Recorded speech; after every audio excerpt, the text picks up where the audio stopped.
I know God has a good sense of humour. And I said to Linda, my wife, that was Saturday, shall we go to church tomorrow morning?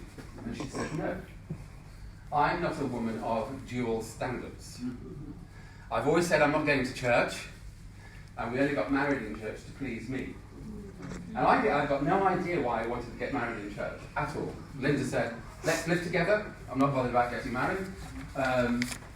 Let's go to a registrar's office, or let's do it in a few years. And I just felt somehow a bit like Samuel, not understanding, when he goes to Eli 3 or 4 times, and Eli says, "I'll go back to bed." No, go back to bed. Yeah, don't bother me until the morning. And I went to church the following morning, and nobody explained anything. But somehow God was pulling me, thank God, amen, to go to church more often.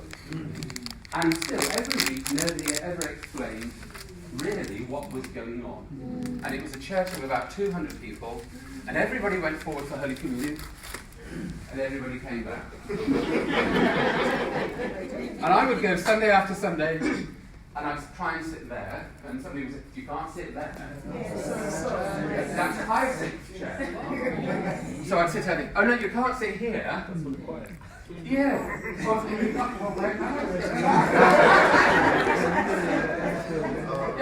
And nobody ever, and I never took Holy Communion. I've got no idea what it was. I'd never heard about it at school or at college. Yeah. And nobody in church said, well, we see you're not taking communion. And can we explain what it is? Nobody ever said that. And I was screaming out for understanding. You remember when you were at school and you were never picked for the football team or the hockey club? You're always the last child in the queue. Why does nobody pick me? Well, that's real in our churches. So we're part of a wonderful thing called a connection. Yeah. I don't know if any of you have seen this magazine. Yeah. I've brought lots of them, and I can email all of these things to you later. And it reminds us that we're part of a wide group of 5,000 plus churches in Britain, and then the global family as well. I've brought some stuff in an envelope for you. Please take it. Thank you. Thank you. And I want to remind you that our calling is much of what we've discussed this morning. It's about worship. That's central, but that's not the easy way in sometimes for people that are looking for a faith journey. Learning and caring, where do we do that? How wonderful is it that you meet like this? Because not many fellowships meet like this. Yeah, you know, the Birmingham District Zimbabwean Fellowship doesn't really meet like this. Join in with the local preachers generally, and in the London District where I was before. Then there's service. Is it service just to us? Yeah, we know each other. Let's just service ourselves, shall we? We'll be nice with each other. Yeah. What about all the people out there who are crying and hurting? And then about evangelism. You know, I see people in my world that, I don't know if you remember the old cartoons of Tom and Jerry, and there'd be the wolf chasing the chicken. Yeah. And you'd see the picture of the chicken in the wolf's eyes, because it was focused on the chicken. Yes. And I see sometimes people that are keen on evangelism, they've got these big E's in their eyes, and they're not bothered about the veil. They're bothered about telling them their story. And actually, Jesus listened to your story. Or the woman by the well, he listened to her story. Or the man in the tree. I'm coming home for dinner with you tonight, so I can listen to your story. Come down and let's do this journey together. Yeah. Amen. Yeah, amen. So, I'm David. I'm a funny kettle of fish. I love Christ, of course, but I'm very interfaith in my nature. Very wide and very inclusive. And I was in Chester for a while. Anybody know Chester? Yes. Yeah, drop dead gorgeous, isn't it? Yeah. It's like a bigger version of Stratford-upon-Avon. Stratford-upon-Avon's got black and white buildings this high. Chester's got black and white buildings that high. But it wasn't enough for me. And even the tourist board statistics said we've got inclusion in our city 0.04% diversity. I never saw anybody of diversity. Never, ever, never. The only diversity that would be in Chester would be when I invited students from Queen's Foundation in Birmingham to come up and spend a week with me in Chester. People from India, people from other parts of the world. And my church in Chester said, and the circuit said, "Thank you, David, you have brought the world to Chester." Yeah. After 2 years, I felt God called me away from Chester to be in an area of greater diversity.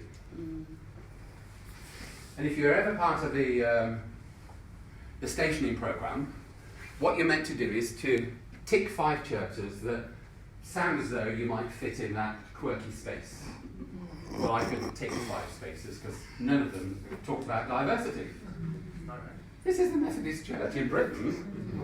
You know, mostly stuff is written by white British people, and they don't give the chances to the Ghanaians and the Caribbeans and the Zimbabweans and the others to comment in these things. So my district chair from Stoke and Chester went to the London chairs meeting, and they said, "Why has David not said he'd go to this church?"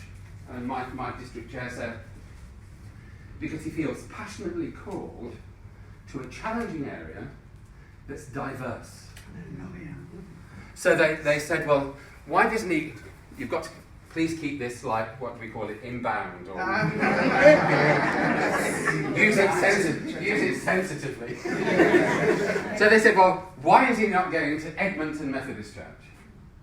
And so my district chair said, "Well, we've both gone through all of these together." He was very supportive of me. "And he doesn't speak of diversity." And they said, "Well, it's the most diverse church in London, probably." Well, why doesn't that bloody profile say that then? No. Why doesn't it talk about diversity and inclusion and people from Ghana and Sierra Leone and Nigeria and wherever else it might be? It just talked from a posh part of the London district perspective. Yeah? Because the people that wrote it never went over the A10 to visit the church.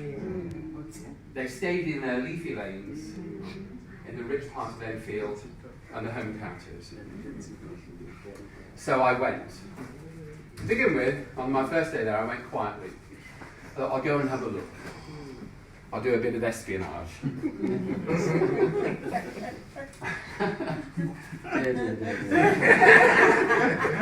I walked up the road.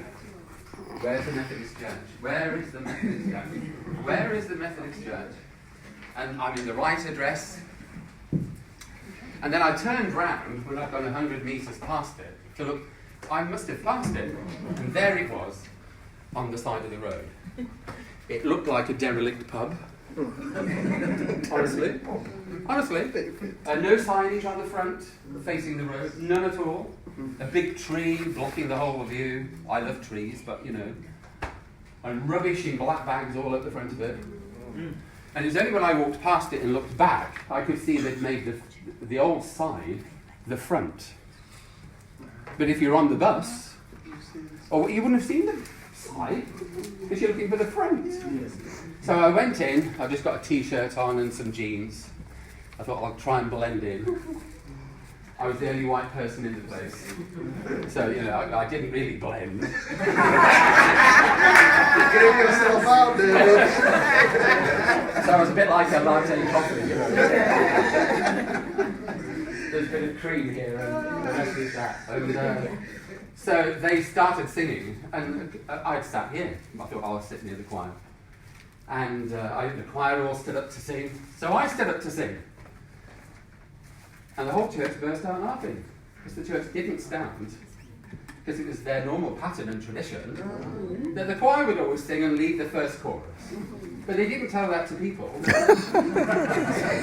let you stand out. Yeah. So nobody said, "Oh, you're new here, aren't you?" I mean, I was new. Nobody said, "Oh, well, we have the choir and, you know, come and sit with us and we'll show you what to do." So I've always had a heart, because I only became a Christian in that communion service. I've always had a heart for those people out there, or those people are not familiar with our patterns, and are not understanding what a faith journey is like.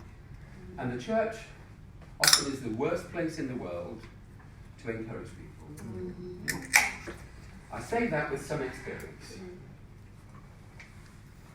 So,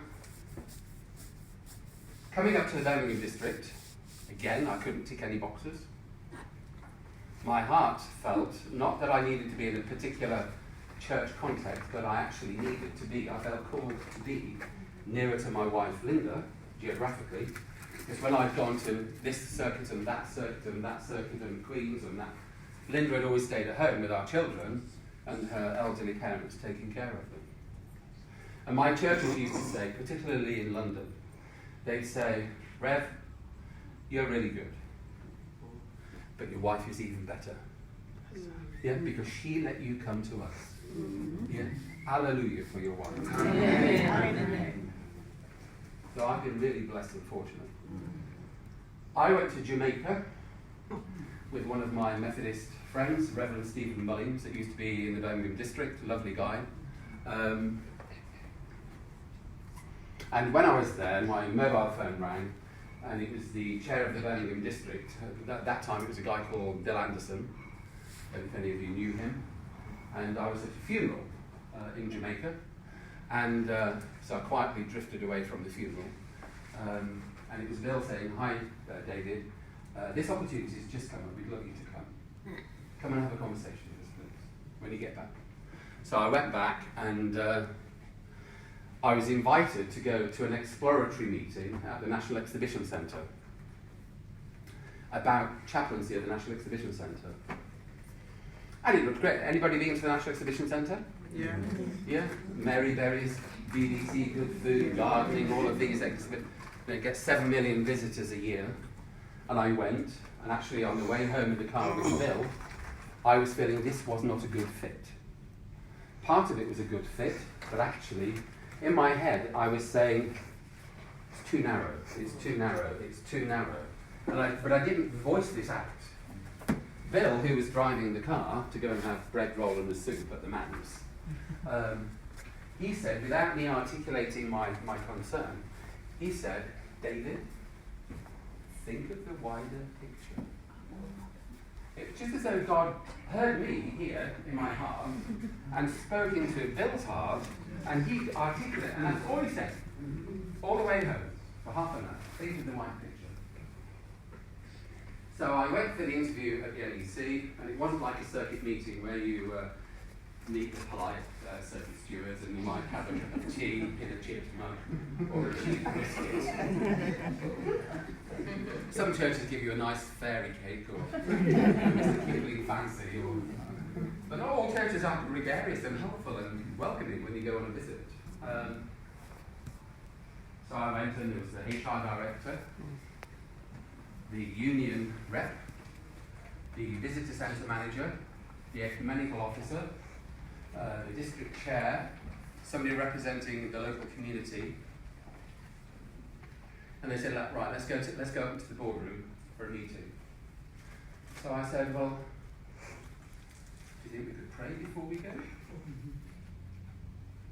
And they said, oh. Yeah, well, I suppose we could. Hello? This is a significant reason. So we had a prayer and we all went up to the boardroom. Lots of glass and chrome and very posh.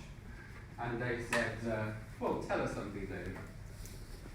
And I said exactly what I just said to you. If I'm appointed chaplain of this space, the last thing I will do is send anybody to church. Yeah. And I could see some people go, oh, what's this? What's that? And I could see their faces. It was like picking on a piece of strong onion. So I said, because I would want to be there with them to make sure they had a friendly reception. I've been to too many churches where I've been told, you can't park there. You go to the church, it's got 10 doors on the outside of the building. None of them say this is the main door. Yeah, even as a minister, I go to churches and I'm knocking on all the doors and cursing there. But if you've never been to church forever, you ain't going to do that. Make sure your signage is clear, like, welcome here, through this door. So that's why I meet people outside the church doors. Sometimes it frightens people. In Chester, one of our churches was right by some of the big hotels in Chester. And I'd be on the street in my clerical collar and black shirt and say, good morning.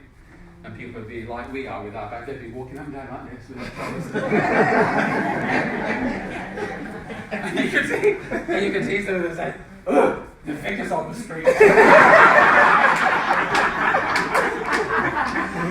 I have some amazing conversations outside the church walls. So, keep an eye on the time. Wind forward to being at Edmonton. First Sunday came, it was Holy Communion. I'm a sacramental presbyter because I became a Christian in the sacramental service. John Wesley confirms it as a converting ordinance. Yeah. So I know it's authentic. And nobody can take that away from me. I was lost in the cloud of mystery, spirit and God. And when I went down to this communion service where I became a Christian, they'd actually wrapped up all the bread and the wine, you know, like we do. Like it's a dead parrot or something embarrassing. Rather than leaving it open for us to think about. And they'd wrapped it up, and I ran down, I just felt God say to me, I love you too. And they had to take off the sheets to give me the bread and wine. And it was embarrassing. I could see the embarrassment on their face. They weren't glad. They were saying, what's this? They were saying, oh, hallelujah, it's coming for communion. They were like, oh, this ain't normal. So I arrive at Edmonton. Everything I'm telling you is true. First Sunday service, communion. Probably 200 people in church to come and look at the new minister. You know what it's like, you know, or the new guys come, let's go see. It won't be as good as the old guy. We'll see him out, you know. We'll tolerate him for a few years, or her. And so I then asked the community students to go forward. Bearing in mind, this is a black majority church, beautiful. All the communion stewards were white. There were only 5 white people in the church, but 4 of them were communion stewards. Hello? Hello? Yeah. So I said to the communion stewards afterwards, the one that wanted the conversation, I said, that will never happen again. Change is coming. Change is already there. His name was David. So it'll never happen again. Lovely, gentle lady, but misunderstood, liberating people and engaging and sharing with people. So she said, oh, well, you'll upset people. So I said, well, I'm awfully sorry. They'll need to be upset, and I'm perfectly happy to go and have a conversation. So I got home, and I could see there was a message on my answer phone through the glass door. The door was open. It was one of the other white communion stewards, who wasn't in church, saying, I hear you're making changes.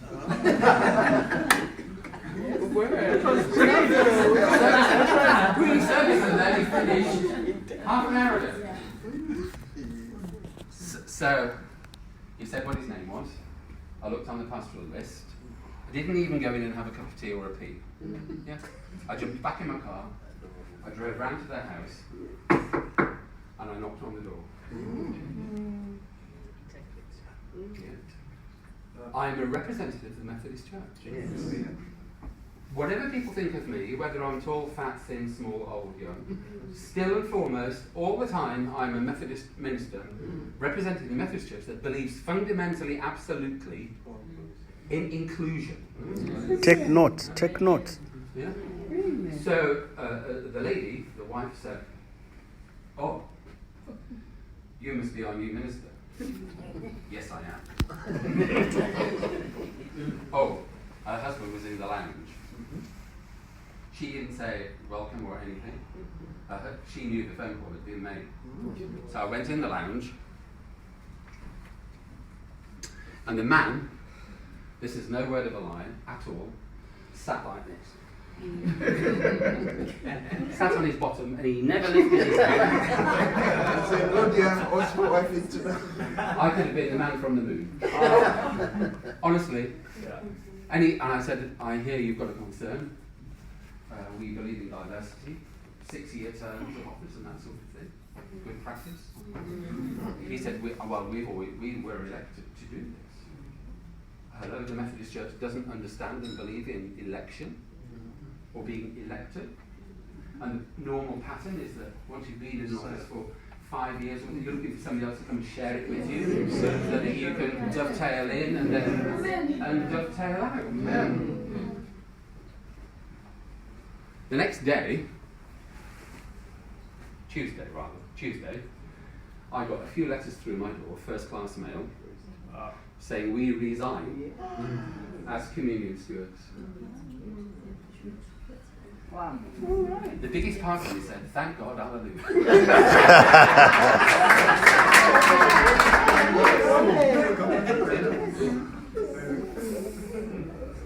I'd rather have no communion stewards if their heart is not inclusive, if their heart is not servant-led, if their heart isn't really valuing that bread and that wine.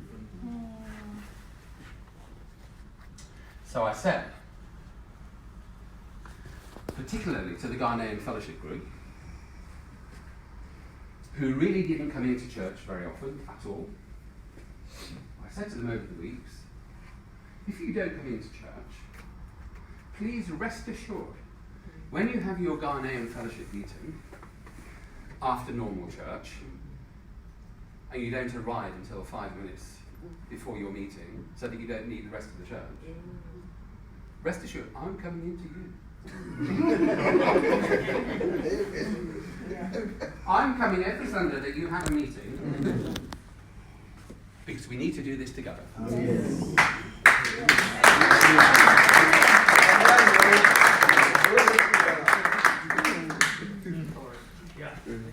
So I said, who's on the church council? I've got a script here, but I'm not following it. So. I said to the Ghanaian fellowship, who's on church council? Who comes to church council? They all sat on their hands. Nobody came to church council. I used to dream of a worship consultation meeting, which we heard of twice this morning. Never had one. Where was the church council? I said. Guess where it was? You know where it was. Someone's house. Someone's house. With a man and a woman that rang me 10 minutes after service to say they were not happy. It's their house. All the decisions were made there. And they've got a tiny North London house, so it only fitted the white people. Really, honestly. After a few weeks, several of the Ghanaians and the Caribbean said, we might want to look at early communion stewards, but we're terrified of our ankles being bitten. Because they come and complain to us on anything we do. They won't let us have keys. We can't be local preachers. They don't let us have our jalrofi rice or rice and peas. I would say smelly. They had to pay for a community hall down the road when they had Ghanaian celebrations. Hello, we've got a church hall that's as big as, twice this size. But they were spending £500 to use a bloody space down the road. So I said, never again. We were just blossoming with people. Then I could see that our young adults were being not truly encouraged, because they'd always been pushed out of church. So I said to one of the young women called Melissa, why don't you start a young people's group, YPF choir? So they did, and they started it, and I'd go to their rehearsals quietly, and I'd go there, and they'd all be singing like this. Like that. They were drop dead gorgeous, but singing like that. So I said, I'm a white British bloke. So I said, come on, why don't you just move around a bit?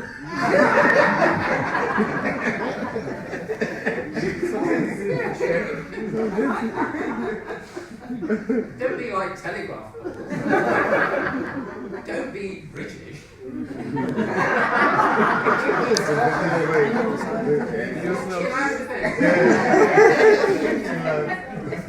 12 months later,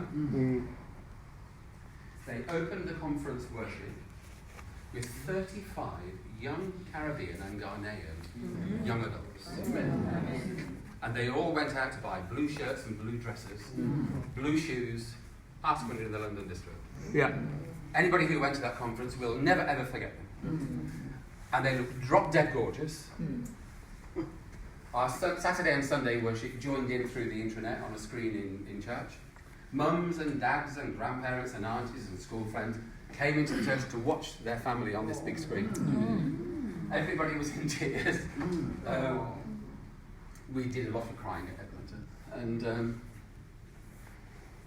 And Melissa and the other younger people, and the music was being played by Paul Wood, Judith knows Paul, and others. And Melissa said, sometimes when you go to a big conference, you go with timidity, don't you? I've got to say the prayers, or I've got to read a psalm, or I'm full of nerves.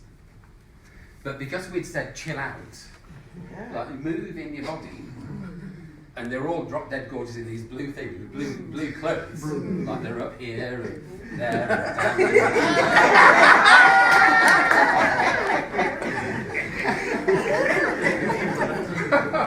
They were so gorgeous. Melissa said, morning conference, we've come to help you worship with confidence and integrity and value and worth. And now some of those young people are worship leaders, local preachers, and training to be ministers.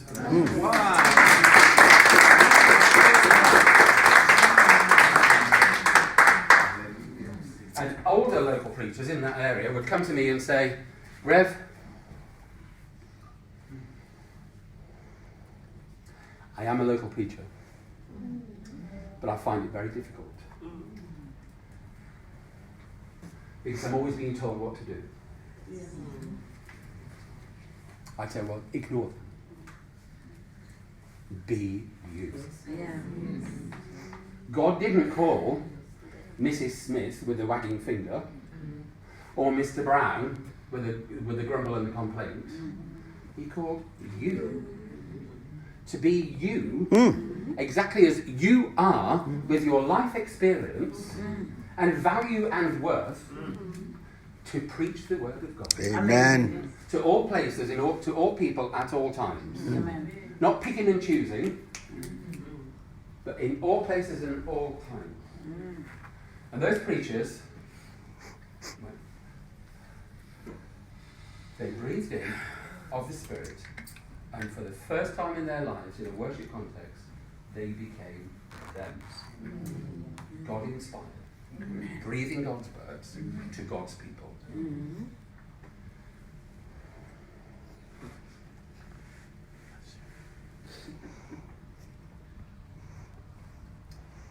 So, in my job in the Methodist Church, I'm what's called a district officer. That means that I'm outside the church walls 24/7. I do not have a church. Yeah, it's a good model. I've spoken at the London district about it in their Moving Stories programme. I'm outside the church walls 24/7. I'm meeting people here, there and everywhere. I'm responsible for chaplaincy at the NEC, the ICC, International Conference Centre, the Arena Birmingham, where Ariana Grande plays and others, where there's 18,000 people. And I sit in management meetings with the key management people. I wear my clerical collar. I am their chaplain. They love me to bits. I passionately love them and they know I love them. I inherited a prayer room that was only frequented by a category of the community, and that was Muslim men. Well, this was my prayer room. I'm the chaplain. So I went in and said, hey, good morning. Yeah. And I went and I went to the Islamic faith supply shop in Borsal Heath in Birmingham. And I walked into the Islamic supply shop in my clerical collar. And the guy behind the counter was on his mobile phone. And he saw me come through the door, and his mouth just dropped. Three guys on the street again. And I think if you could have said, hey, you're in the wrong shop. So when he finished talking, I said, I'd love these prayer mats, please, because I'm the chaplain for the NEC group, and I want to make it a welcoming space for everybody, and also our Muslim men and women. So I got bags full of prayer mats, and he said, because of your story, I'll give you 20% discount. And employees who have a Muslim faith in the NEC, one of them a while ago came to me, a few years ago now, came to me and he came and sat down in the chaplaincy office. So I said, oh, hello, good morning. How can I help you? And he said, you can't actually. I said, oh. And he said, I just want to tell you that you being here is wonderful. You've liberated us as Muslim men and women that work here. You've given a value to our faith position like nobody else has, and we know that you love us and you treat us the same as everybody else. Thank you so much.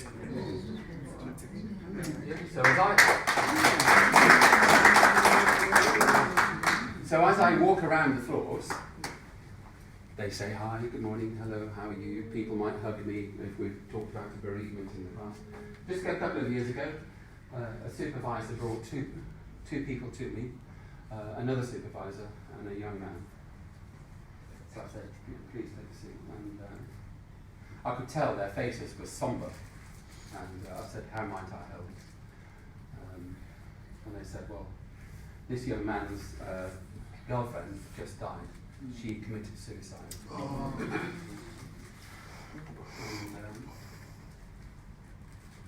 just listening. Chaplains listen. I'm speaking a lot now because you've asked me to speak, but chaplains listen, and then continue listening. Yeah. So I could tell that this young man was a Muslim young man. So I said, are you going to the funeral? And he said, no, we've been asked not to go. The family said they only want blood family to be there. And he was in tears. And he said, she was so well loved. The supervisor said she was so well loved. Everybody loved her, a Muslim lady. So I said, well, could we hold a reflection service? Somewhere in the NEC. We'll find a space. And they said yes. I spoke to HR. They said absolutely. So 75 people came to that reflection service. We had a beautiful photograph of her, flowers, a lit candle, and I chose readings from the Quran that talk about love, and I also used 1 Corinthians 13 about love. And I said to the young man, is there anything in particular that you'd like me to do or say when this day comes? And he said, no. I trust you to do the right thing. That ricocheted around the National Exhibition Centre that the chaplain will do this. So people say, hi David, hi David, hi. I have no idea who they are. But the tom-toms, like those drums, send signals to other people. Yeah. And so at the ICEC, at the International Conference Centre, the National Association of School Workers and Teachers, they'll say, we're coming for a 3-day conference, will you do our Sunday worship for us? Yes, absolutely. 35, 40 people come to that, and they say, we wouldn't come if this service wasn't offered. Do I keep that to myself? Do I keep that quiet? I don't. I tell the management that this chaplaincy facility brings business into the business. You will lose business if you don't have an active chaplain. So for some events, some schools will say, is there a prayer room available? My automatic answer is yes. How many people might you bring? They might say 6 buses of people. So then I say we need another prayer room. So we develop pop-up prayer rooms. So if there's a space in the place, we've got banners like this, Bibles, Qurans, Torahs, and we take them across with prayer maps, and we welcome everybody and anybody.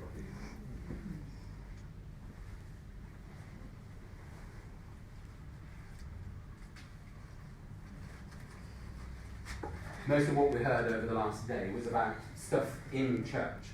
I'm trying to encourage you about stuff outside the church wall.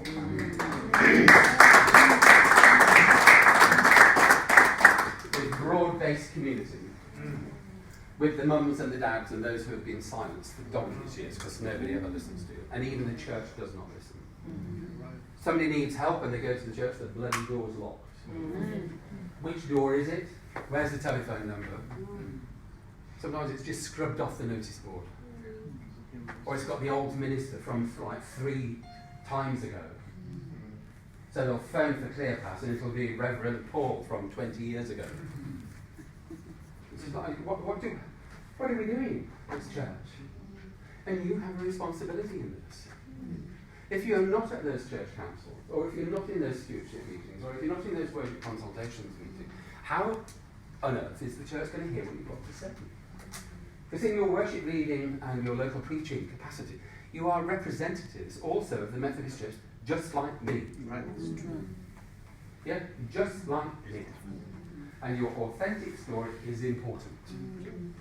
Yeah? So you must speak it. Yeah. In social justice world, I meet with a lot of Muslims, Hindus and Sikhs, people with no faith, homeless mums and dads in bed and breakfast places. There's no breakfast that should really be called B, not B and B. But because we're British, we say the homeless people are staying in bed and breakfast. They say they're on holiday in Blackpool or Bournemouth. Isn't it lovely? Well, no, it ain't lovely because there's damp all down the walls. There's no breakfast, and there's 6 people in the room where it should only fit 1 mum and dad, or 2 people. So how do those stories impact on us when we're developing our worship? If it's not grounded in the local community, we're like the clanging cymbals. Gong, gong, gong. We're going to ask you to do a little exercise with me. So I'm going to ask you if you would come into that part of the room, and I'll explain. Please.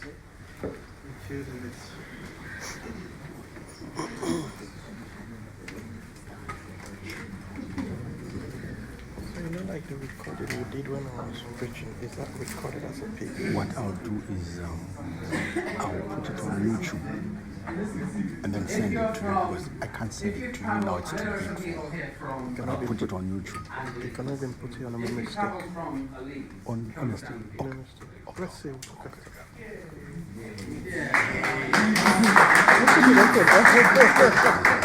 If you travel from Hull, come and stand here. That's where Hull is on the map. To the right of it. Is that where we are? I think slow. If you're coming from Scotland, tracks come here. Where's London? If you're coming from the south of England, go over there. We are out. If you're coming from Birmingham, Where's London? or Coventry. Where's London? This is how. I'm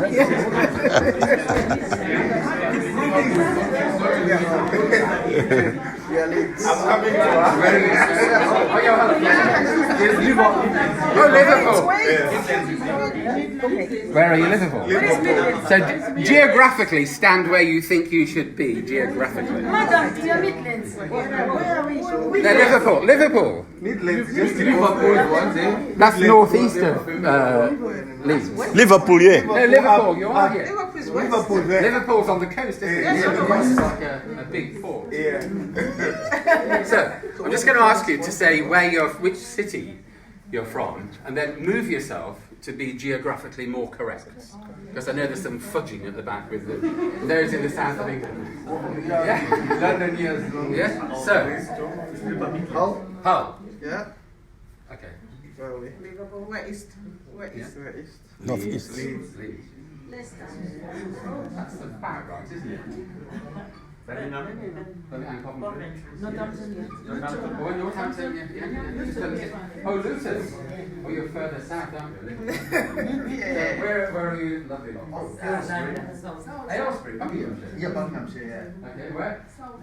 Southern Sea. So you want to go out in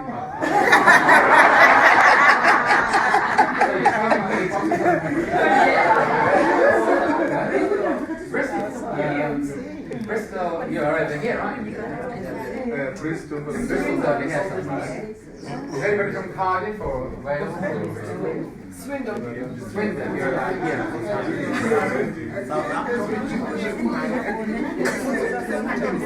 Southampton. You need to be right on the bottom. Next to Southampton. Yeah, Southampton is in the same region. Wherever you think geographically Southampton are.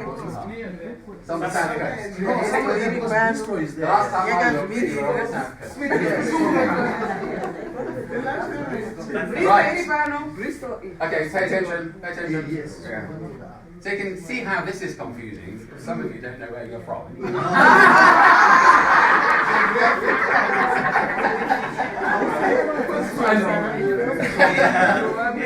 So I'm going to be really pushy with you a little bit, but push back.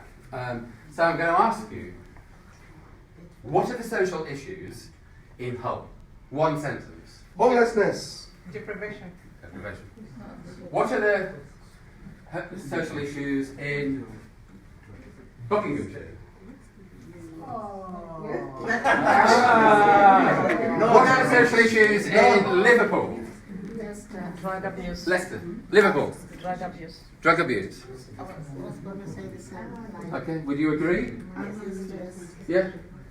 Southend and Eastbourne and Discrimination. discrimination.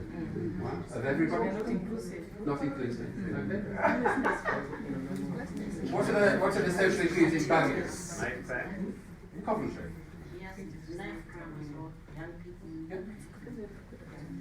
Gangs. Knife crime. Not London, knife. Listen, there's a list coming. London has got multiple.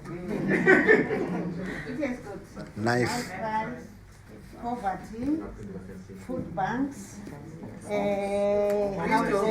homelessness. Now listen to this, yeah? Homelessness. This is a well-informed person of their context. Yeah? And that should passionately inform your worship.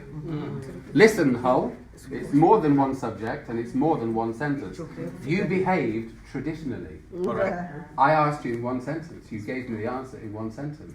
Perfectly good at one level. But I did say at the beginning, push back. Yeah.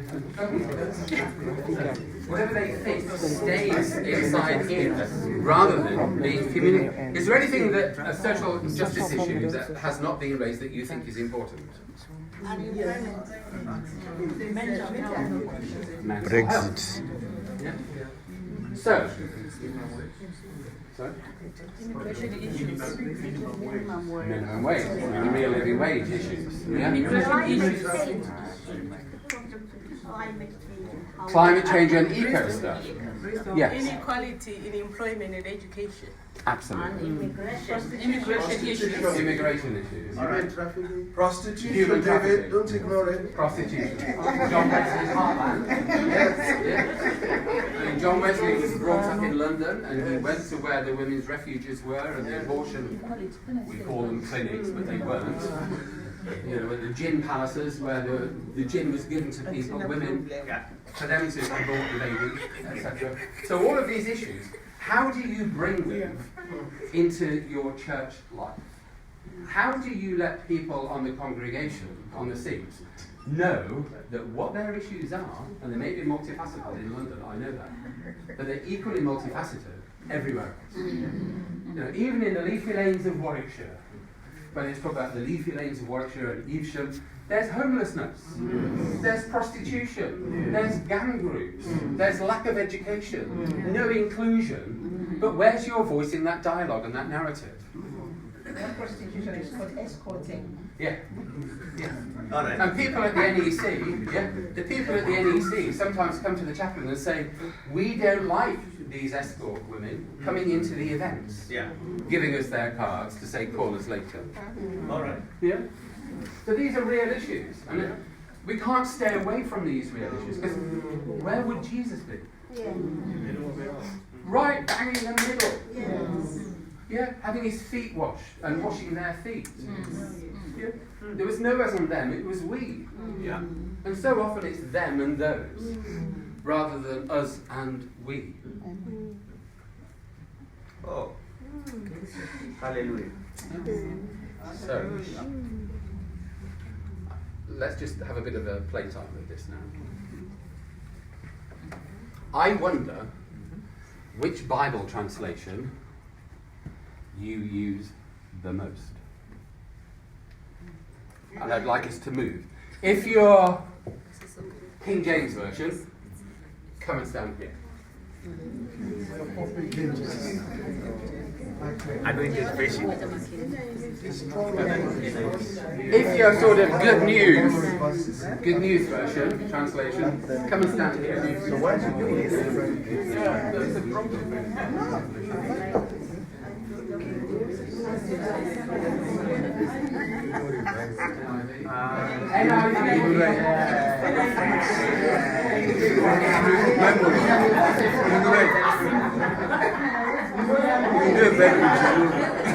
If you're an NRSV, come and stand here. And New Revised Standard Version, come and stand here. If you're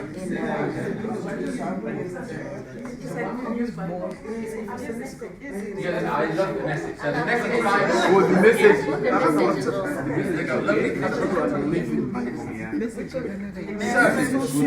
I'm now.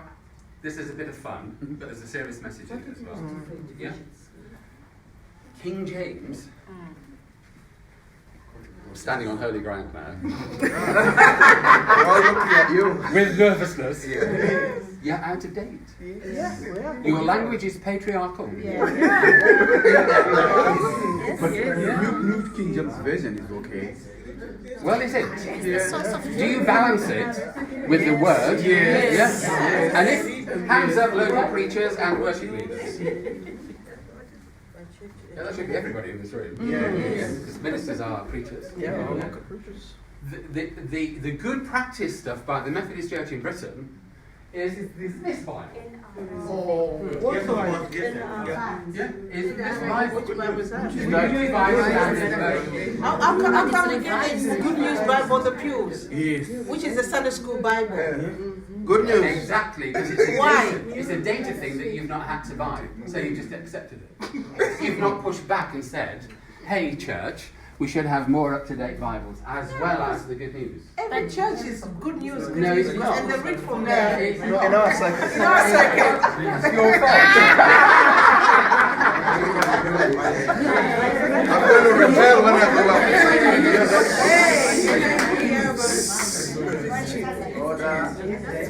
Listen to this lady. But this has got those extra preachers like a prophet and so on, which the Methodists don't use. Yeah, that's okay. Well, don't use them. Only use what you feel comfortable using. But the Methodist Church is encouraging all of our local preachers and worship leaders and churches to look at the New Revised Standard Version. Full stop. I use a plethora of Bibles. I love the Word. When I became an accredited local preacher 20 odd years ago or more, I said, it was really challenging to my circuit. When they give you a Bible, I said I wanted a Word Bible. Yeah. Because they all said, ooh, what's that? Because you should have the King James.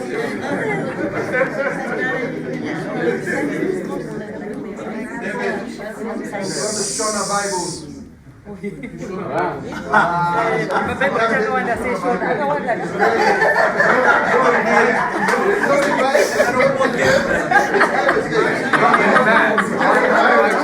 Has translations. The Shona Bible has translations. Oh, yes. Because the original one is the 1948 translation.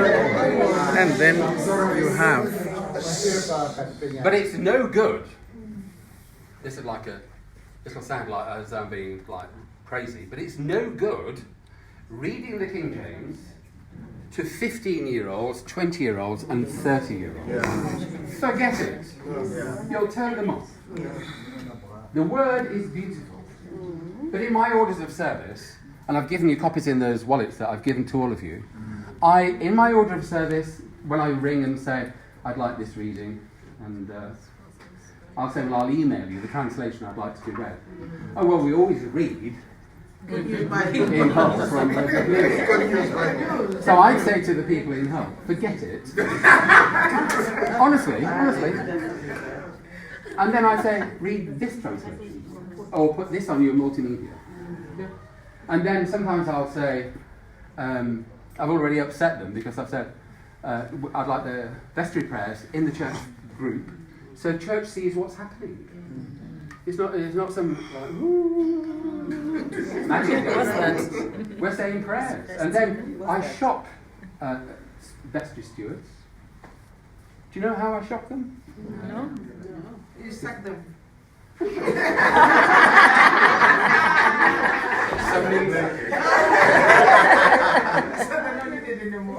they aren't either.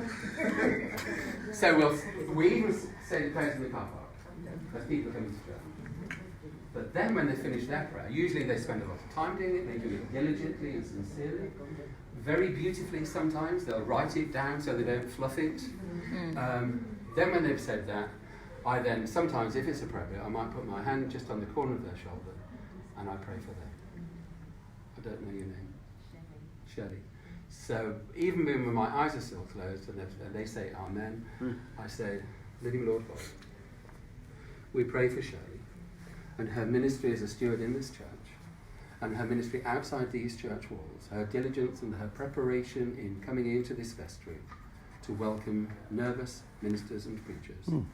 Thank you for everything that she is from the bottom of her feet to the top of her head. In the Lord's name, Amen. And they say to me, that has never, ever happened. Never happened. Why not?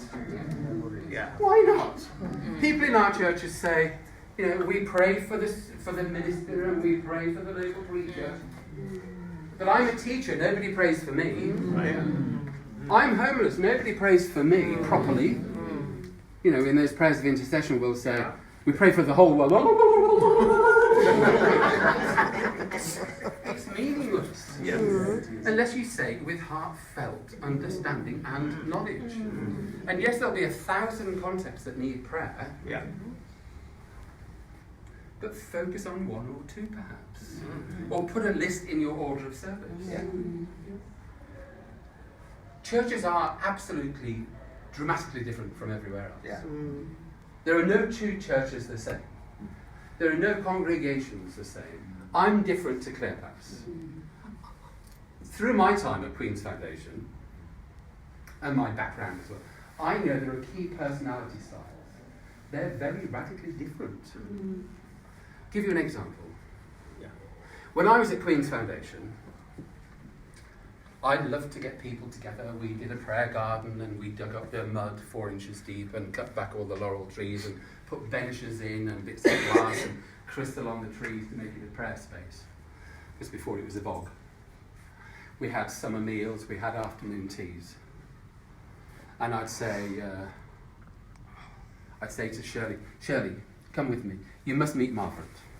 Mm-hmm. Yeah, meet Margaret. Margaret, this is Shirley. She's so lovely. And I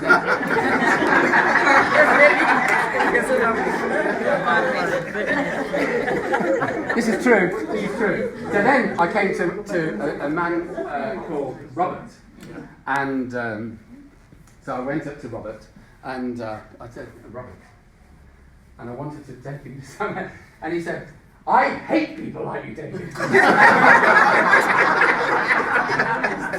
You're always trying to make connections. Right. You're always trying to pull people here and take people there, and we're not all the same as you. And I just want to sit and eat my twiglets in the corner. That was true. That taught me a big lesson. Yeah, we're not the same. And we can't shoehorn each other into the same thing every Sunday. So I stopped doing that. But in my orders of service, which you'll see in the packs, I have visual images. I have the word from different translations. Yeah. I have some key points. I will point to commentaries. I will offer video clips. Yeah. I'll use those in my worship time as well if there's a multimedia system. Not all the time like whizzy, but appropriately to the space and the place. So going back a long time ago, when I came into the Birmingham district, I looked at the strategic plan for the Birmingham district. Again, this is perfectly true. People had worked on it for 2 or 3 years. It's only 2 pages of paper. We're expected to do that at school, aren't you? When we're 11, more than 2 pages.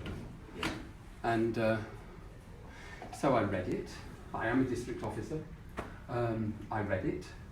It was available to everybody else. Then I said to the district team, the chair, and our mission advisor, I said, there are 2 words missing from this. And they said, oh, we don't think so.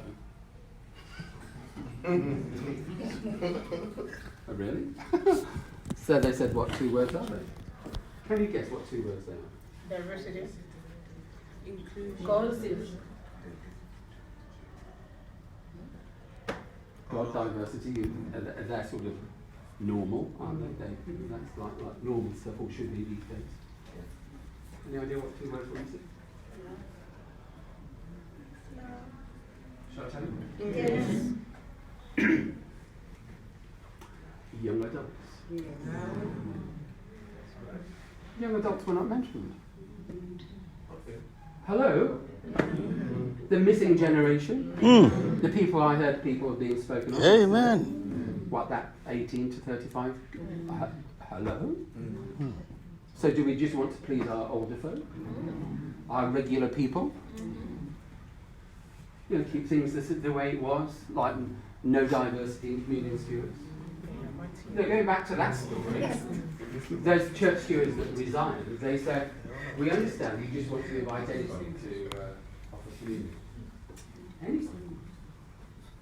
These are our loved young people and Jamaicans and Caribbeans, Sierra Leoneans, our Nigerians, our Ghanaians. They're not anybody's. How dare you say that?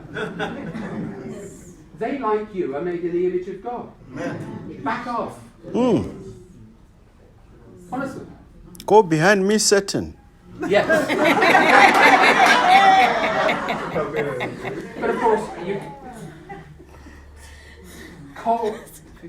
cold anger or warm anger is useful because it should churn you up with a passion. Don't just accept. Critically analyze. You know, and that's why I encourage you to look at different biblical texts.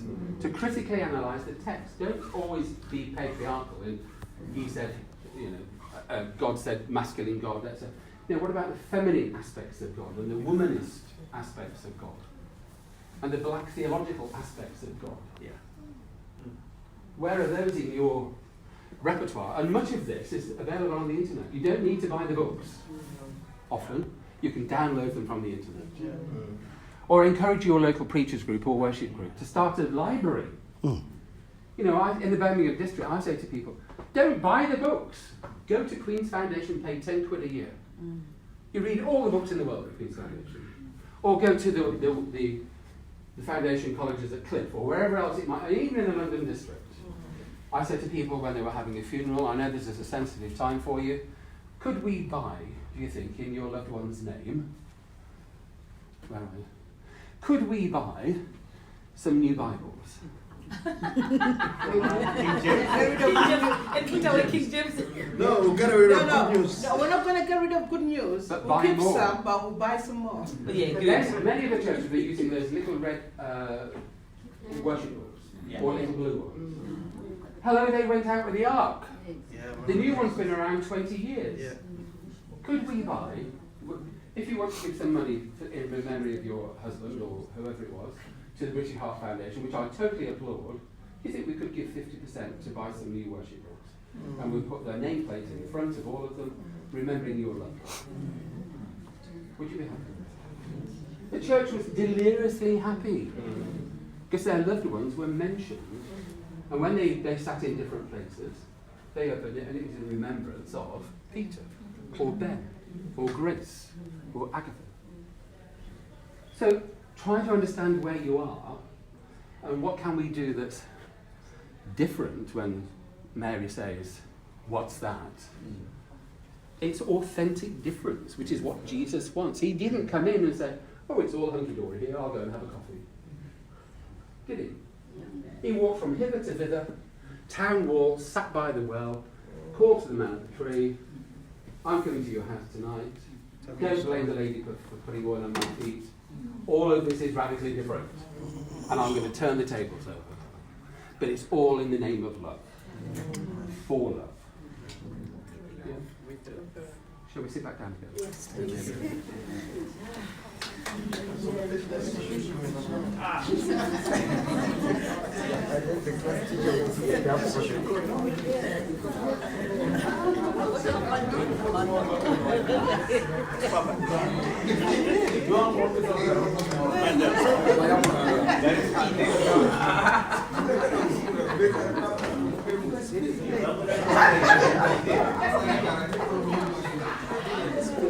Vamos espírito dentro da câmera aí.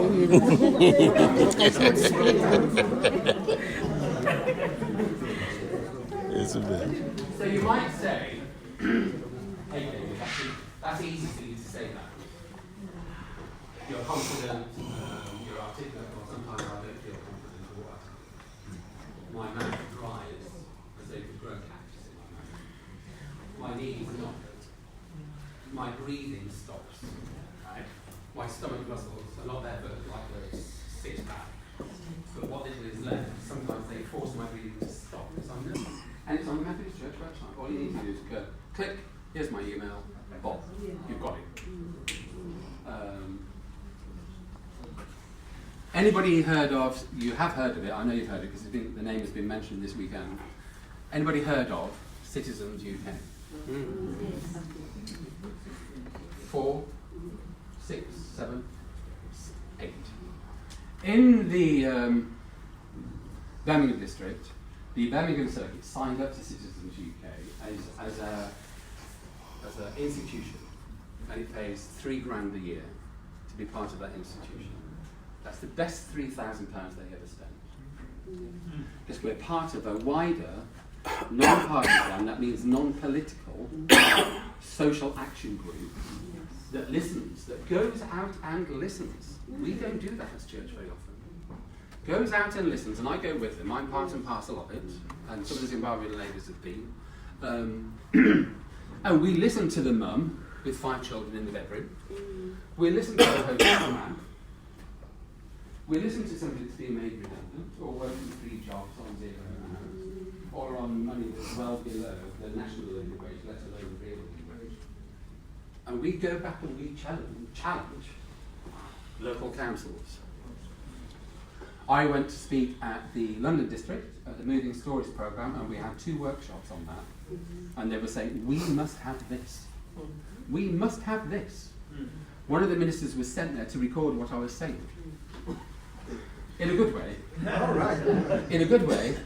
Now she's in the Birmingham district.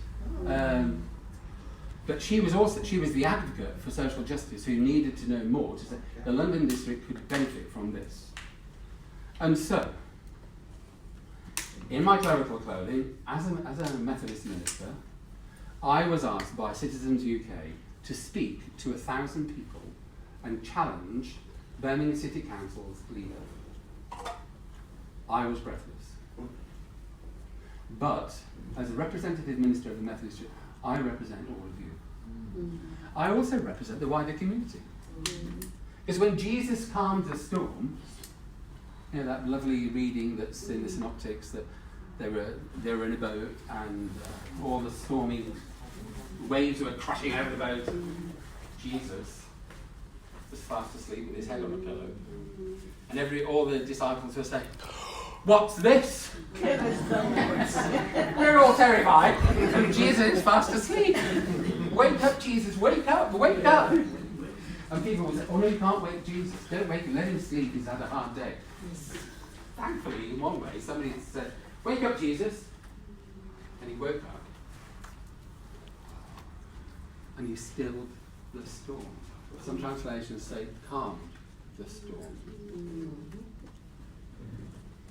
But who did he calm the storm for?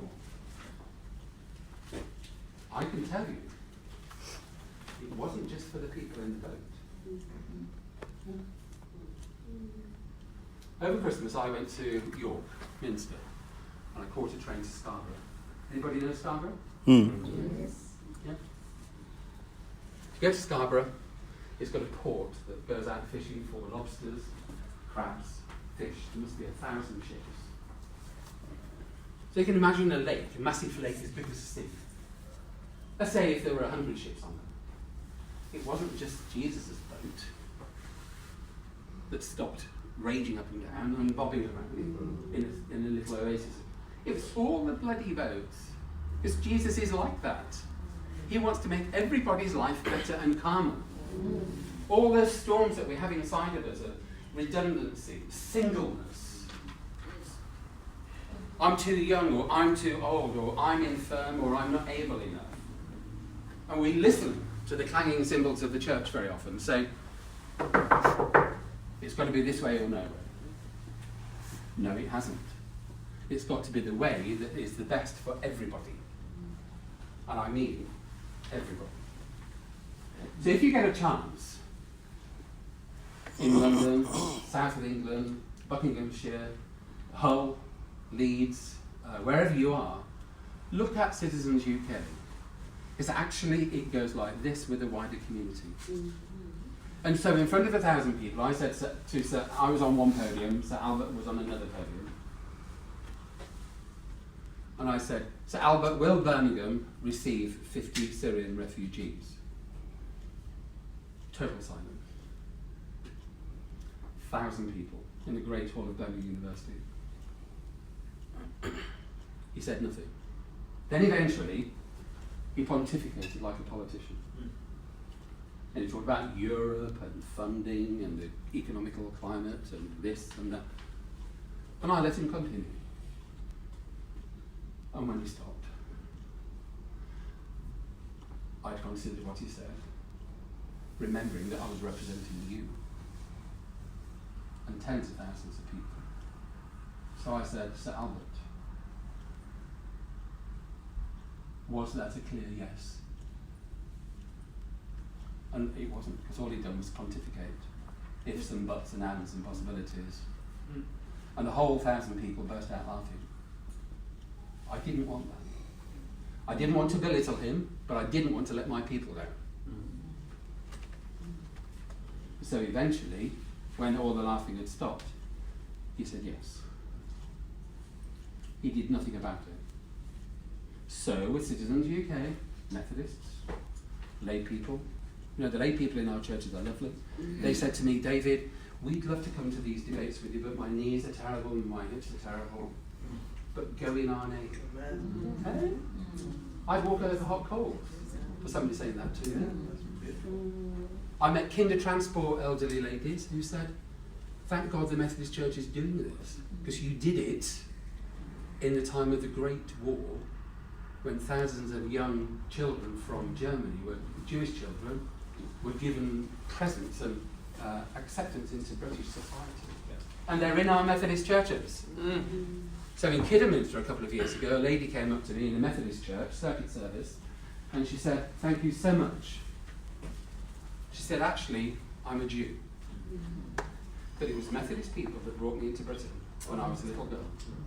And in respect to that lovely family that received me and loved me like their own daughter, every Sunday I come to church. Every Saturday I go to the synagogue." People are complex, but we don't give people chance.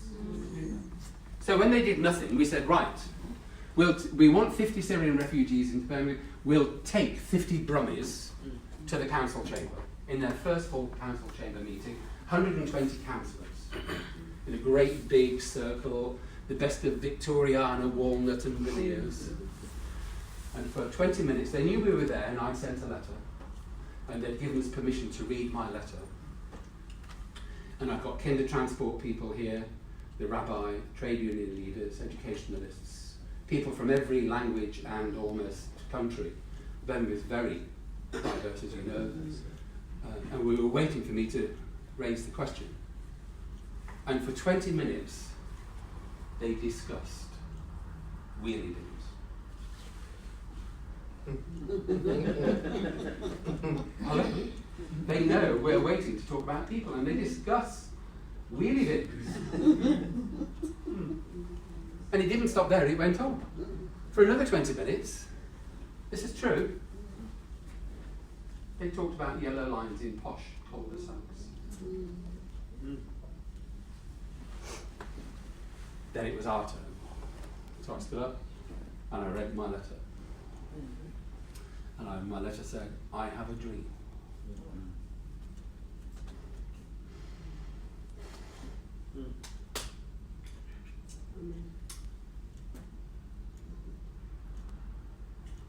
And it was like that. I have a dream. And it's the dream of our ancestors, to touch on that, to let people free.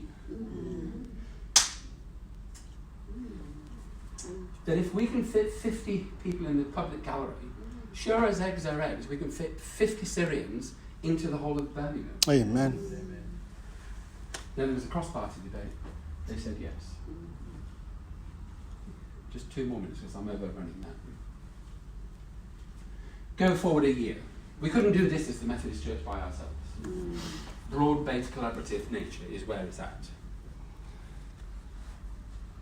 Go forward 12 months. We said as Citizens UK, the Methodists, the Catholics, the Sisters of Mercy, the trade unions, let's have a big thank you. And we had a big thank you of Cars Lane Methodist United Reformed Church. Muslims came, Hindus came, Sikhs came, non-faith trade unionists came. The whole of the world was, it's a bit like that scene where Jesus is calming the storm. People of other cultures and languages in their other boats, we're all coming to that common place. When we said, I said,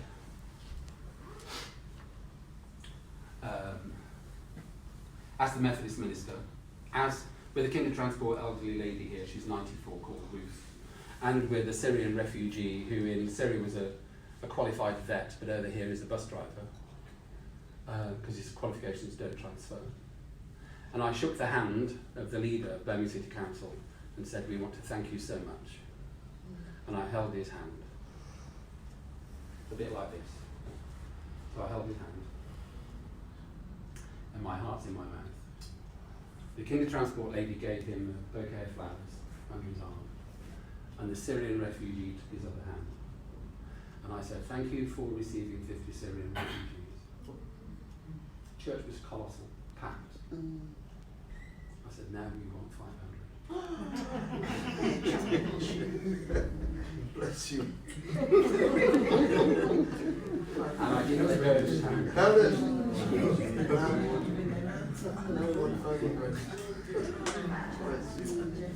Ultimately, I was invited to go and speak in the House of Lords. BBC Radio 4 have covered the story.